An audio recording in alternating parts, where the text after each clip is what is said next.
नमस्कार।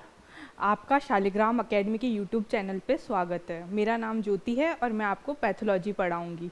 ठीक है, तो आज का फर्स्ट टॉपिक है introduction of pathology.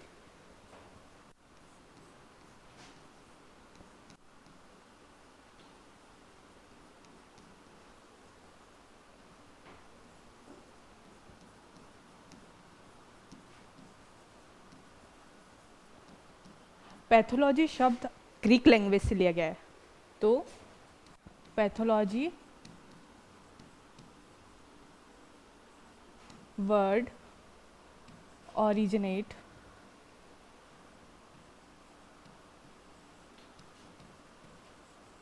From Greek language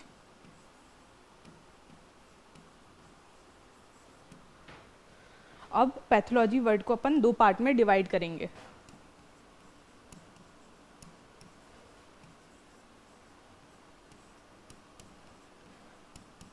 pathos and लोगस।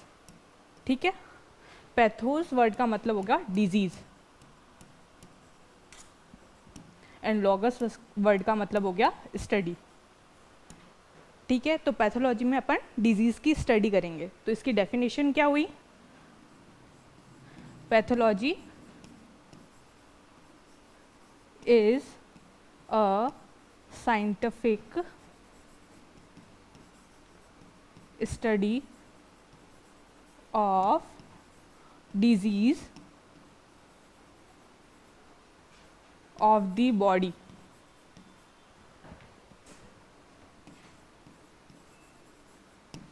लिख सकते हो तुम? समझ में आया? कोई डाउट?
हटा दूं?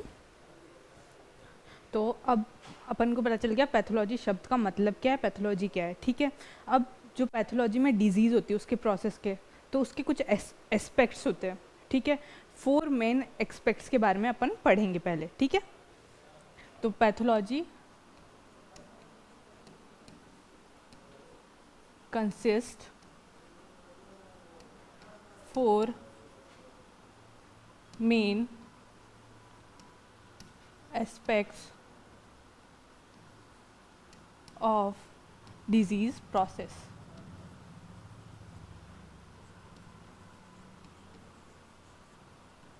फर्स्ट जो एक्सपेक्ट होता है वो होता है ईटियोलॉजी।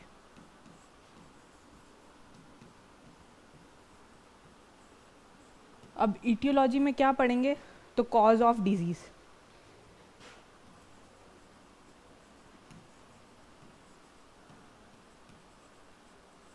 अब कॉज ऑफ डिजीज़ दो टाइप्स होता है, या तो जेनेटिक या एक्वायर्ड।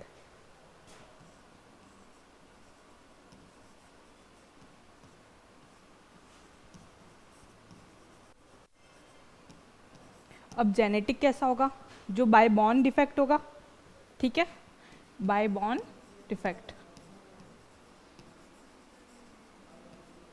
या फिर पेरेंट टू प्रोजेनी डिफेक्ट, मतलब पेरेंट यानी अपने पेरेंट्स, प्रोजेनी यानी हम में, ठीक है।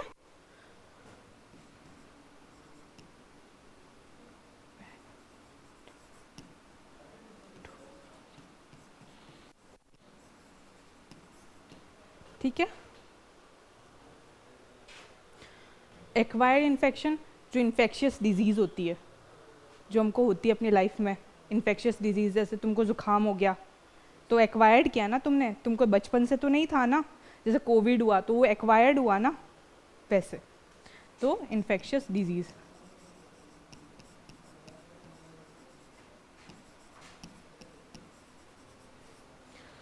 अब केमिकल, कोई भी केमिकल के थ्रू तुम आउटब्रेक हुआ और तुमको कोई इशू हुआ, जैसे केमिकल से कैसे, फॉर्मल्डिहाइड पता है, आंखों से आंसू आने लग जाता है, तो बचपन से तो नहीं आ रहे ना, तो अपन ने एक्वायर्ड किया, ठीक है, तो केमिकल के थ्रू। फिजिकल, तुम्हारा एक्सीडेंट होता है, तुम्हें चोट लगती है, तो तुमने एक्वायर्ड किया है ना, तो फिजिकल। क्लियर। तो इटियोलॉजी में अपन क्या पढ़ते हैं, कॉज ऑफ डिजीज। फर्स्ट दो टाइप की कॉज हो जाएंगे, जेनेटिक और एक्वायर्ड। जेनेटिक में जो आपके जन्म के साथ हो, यानी कि पेरेंट टू प्रोजनी, पेरेंट हमारे पेरेंट्स हो गए, प्रोजनी है यानी हम में, यानी जिस हेरिडिटी, आनुवांशिकता पढ़ा है ना, वही। एक्वायर्ड इन्फेक्शियस डिजीज़ हो गई जो आप अपनी लाइफ में एक्वायर्ड करते हो अपनी पूरे जीवन काल में, ठीक है। केमिकल हो सकता है और फिजिकल भी हो सकता है। क्लियर है, लिख लिया।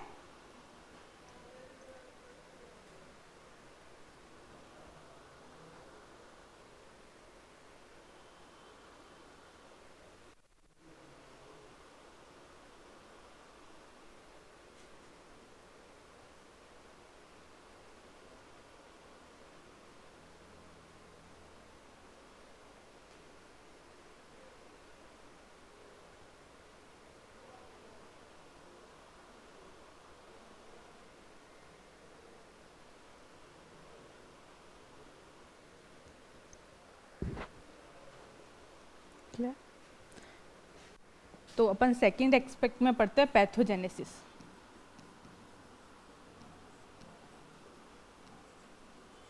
अब पैथोजेनेसिस में क्या पढ़ेंगे, जो डिजीज़ हुई है उसका मैकेनिज्म क्या है, कैसे वो डेवलप हो रही है अपनी आपकी बॉडी में। तो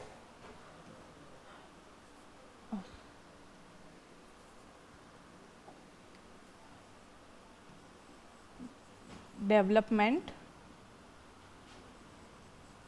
ऑफ डिजीज मैकेनिज्म।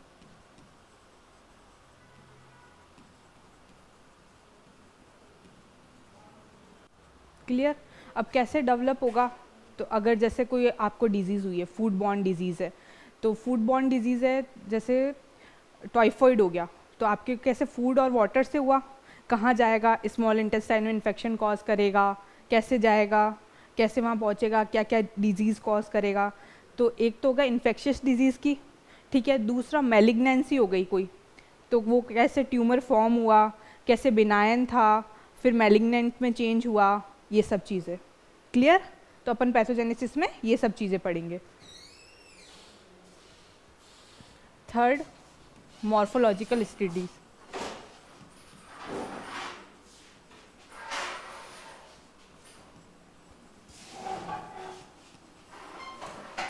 अब मॉर्फोलॉजिकल स्टडीज़ में अपन क्या पढ़ेंगे, जो मॉर्फोलॉजिकल चेंज आएंगे स्ट्रक्चर में। अगर कोई तुमको डिजीज़ हुई है तो सेल में, ऑर्गन में, टिश्यू में चेंज आएगा। क्लियर। तो अपन थर्ड नंबर पे पढ़ेंगे the alteration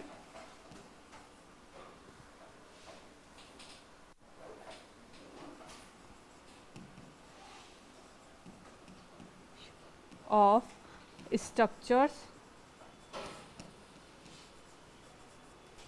and forms,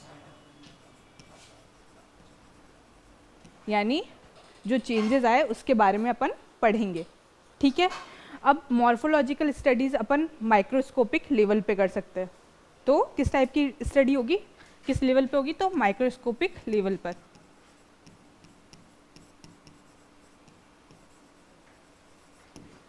correct, समझ आया।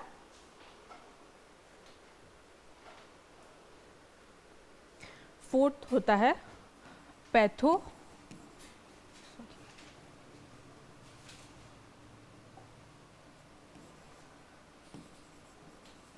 फिजियोलॉजी।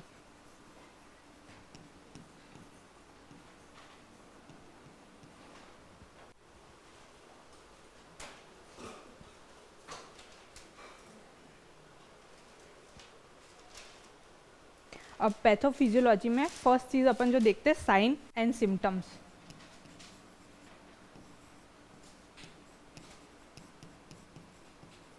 अब साइन एंड सिम्टम्स कैसे देखेंगे, साइन वो जो तुम्हें देख के डॉक्टर बताता है, सिम्टम्स जो तुम डॉक्टर को बताओगे।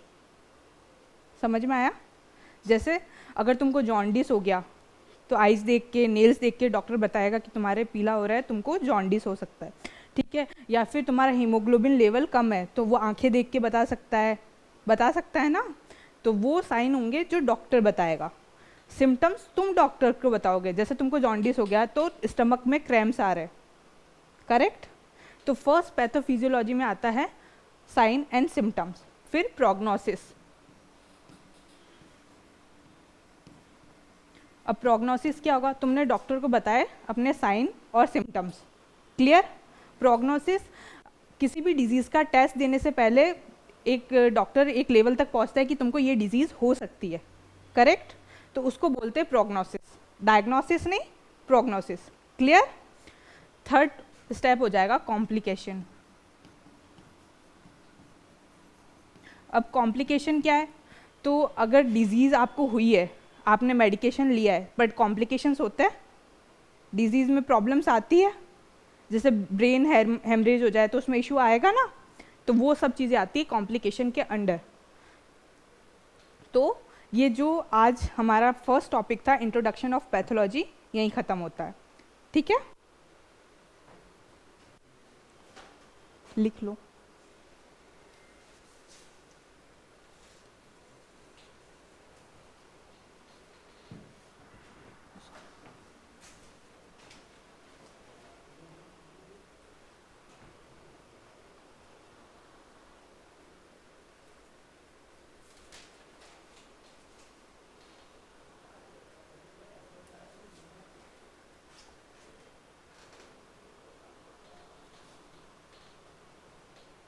कोई डाउट अभी तक, तुम तो लेट ही आए।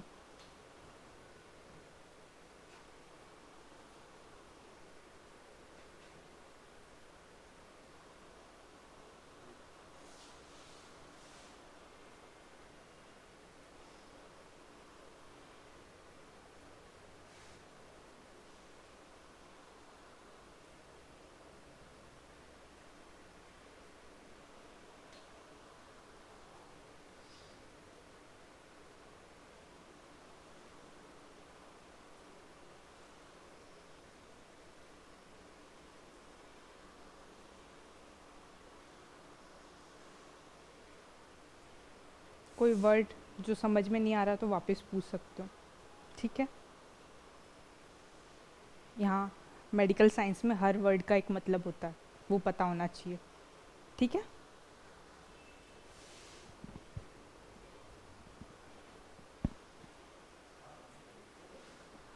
क्लियर, हटा दूँ। तो अब अपना नेक्स्ट टॉपिक स्टार्ट करेंगे, ब्लड, ठीक है।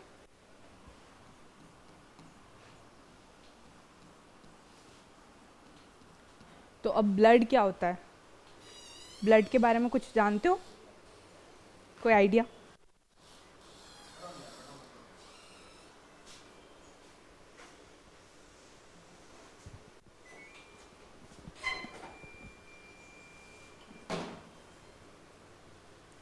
ब्लड के बारे में कुछ जानते हो? क्या होता है ब्लड, बताओ क्या होता है? रेड कलर का होता है। और कुछ पता है ब्लड के बारे में?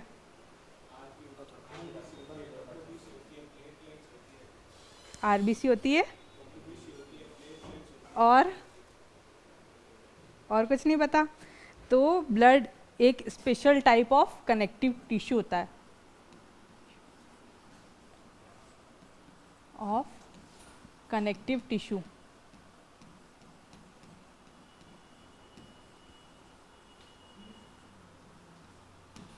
संयोजी उत्तक पढ़ा है 12th में हिंदी में? तो ये एक special type of connective tissue होता है। क्लियर? फिर ब्लड आपकी बॉडी में सर्कुलेट होता है, किसके थ्रू होगा? क्या? किसके थ्रू? वेन और आर्टरी, और कहीं नहीं होता? हार्ट में होता है। किसके थ्रू होगा? पूरी बॉडी में होता है वो तो। Blood vessels, capillary, artery and when, तीनों को बोलेंगे ब्लड वेसल्स। तो ब्लड सर्कुलेट्स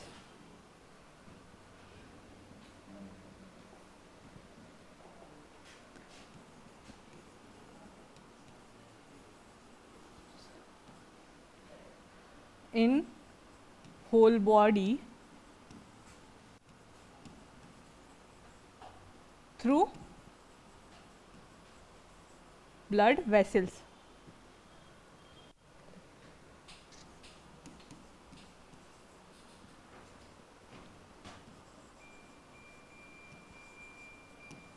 अब बताओ कौन से कलर का दिखता है ब्लड? तो रेड कलर का दिखेगा। क्लियर? समझ में आया? अब बताओ आपकी बॉडी में कितना ब्लड हो सकता है ऑलमोस्ट? हाँ,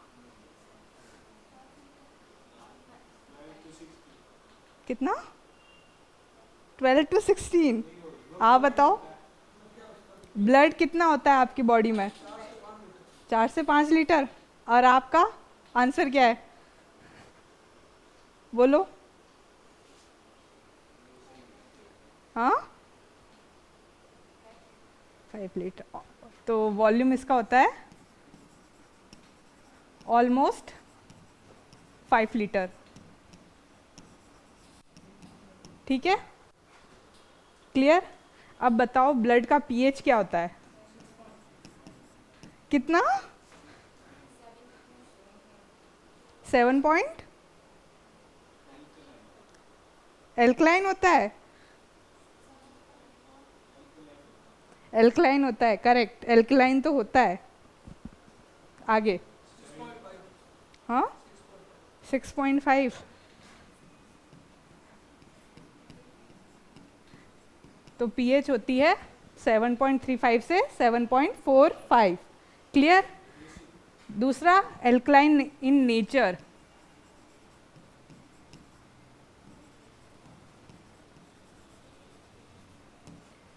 मतलब क्षारीय होगा।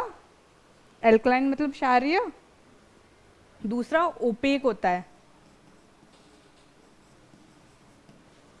अपारदर्शी। क्लियर? लिख लो।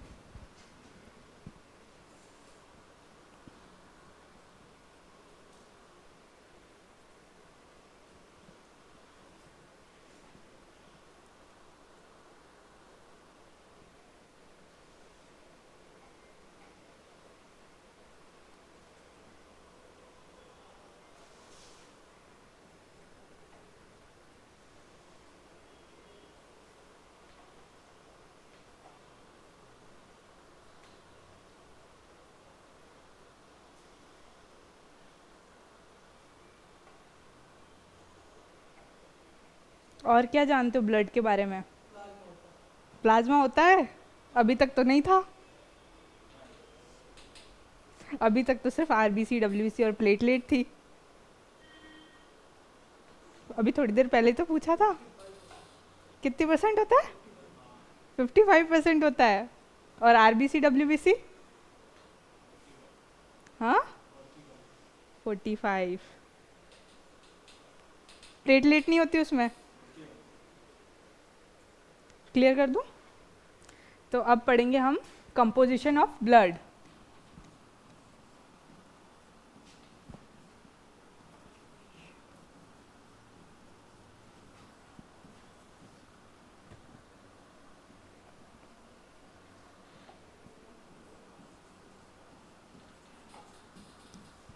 ठीक है, तो आपका होल ब्लड,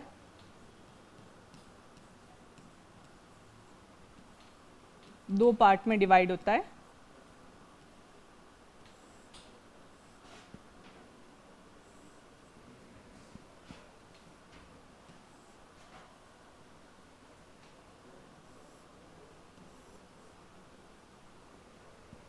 कौन कौन से दो पार्ट होंगे?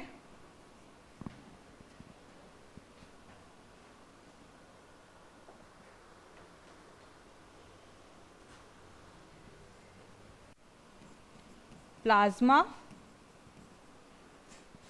And formed elements.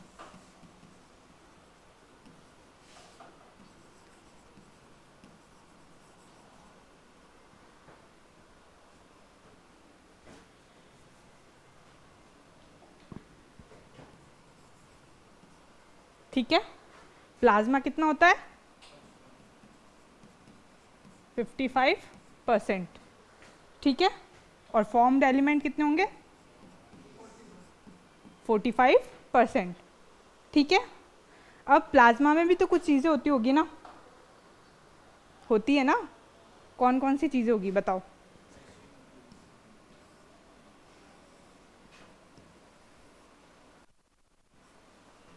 बताओ सोच के।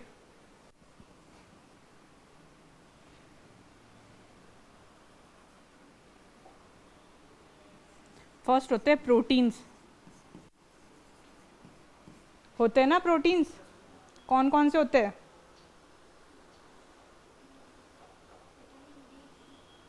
वो प्रोटीन थोड़ी हुए बहन। एल्बुमिन, ग्लोबुलिन और फाइब्रिनोजन। तो कौन कौन से प्रोटीन हो गए?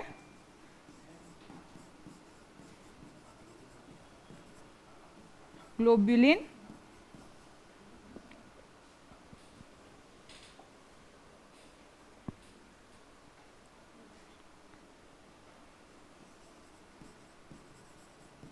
And fibrinogen.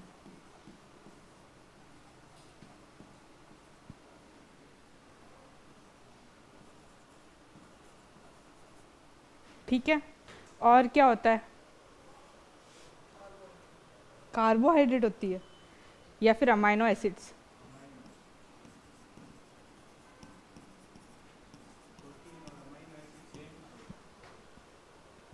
कुछ अमाइनो एसिड्स भी पाए जाते हैं इन प्रोटीन्स के अलावा। Do you understand? ठीक है, और नाइट्रोजिनस वेस्ट।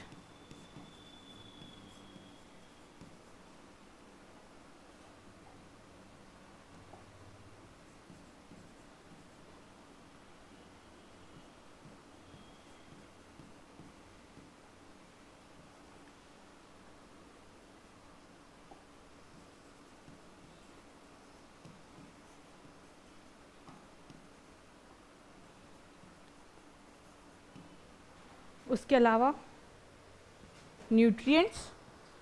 न्यूट्रिएंट्स होते हैं ना प्लाज्मा में?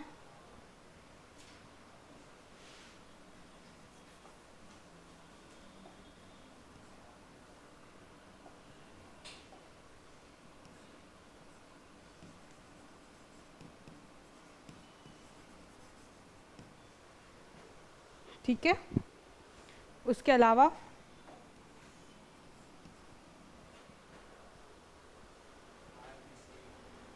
ये प्लाज्मा में होते हैं? मैं तो इसमें ही पूछ रही हूँ। तो न्यूट्रिएंट्स के अलावा क्या होगा इसमें? और इलेक्ट्रोलाइट्स,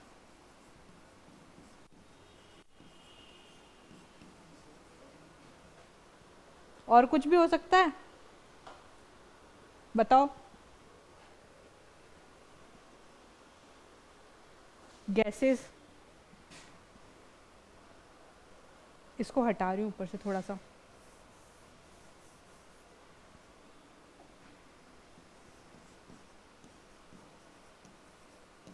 होती है गैसेस, कौन कौन सी? चलो, ये तो पता है, पता था ना। इलेक्ट्रोलाइट्स बताओ कौन कौन से हो सकते हैं? कौन सा? Sodium, correct. तो कौन कौन से होंगे? अरे यार, सोडियम क्लोराइड, पोटेशियम और लिथियम। मेरे को लगा मैग्नीशियम तो फिर भी चलता। आयरन, ठीक है। तो ये सब आपके प्लाज्मा में होता है, क्लियर है? तो अब इसके अलावा अपन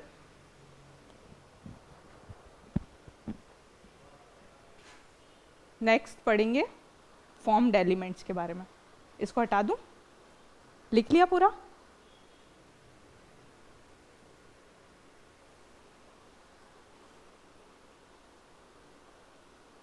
ये ऐसे ही लिखो,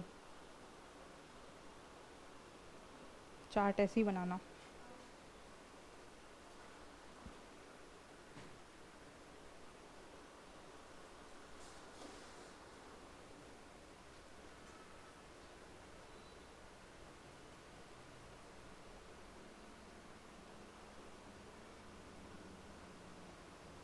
अभी तक सब समझ में आया जितना पढ़ाया?